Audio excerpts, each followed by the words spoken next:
この匂い。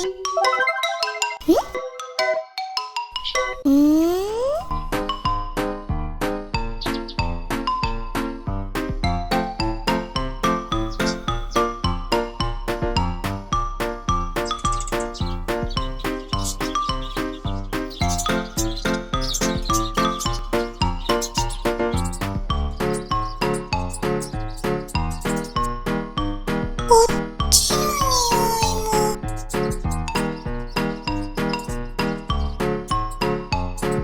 よくわかんない匂い、これ。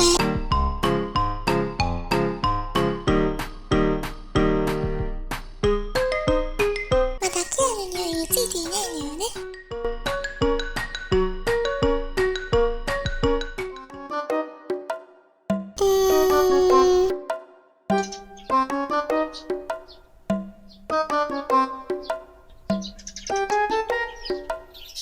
気になっちゃう。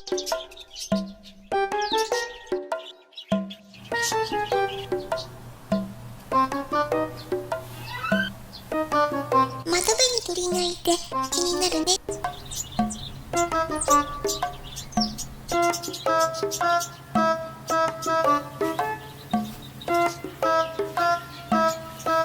鳥が巣を作り子育てしています。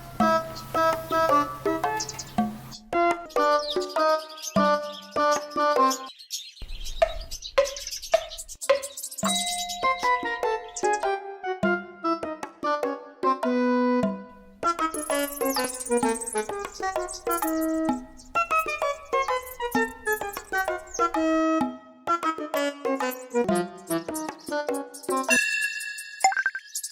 れた？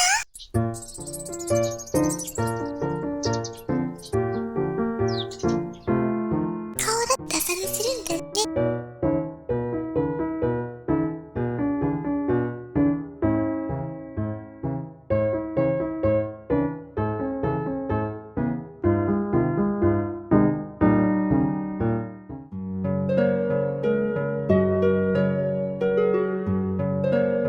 僕ここ見ちゃう。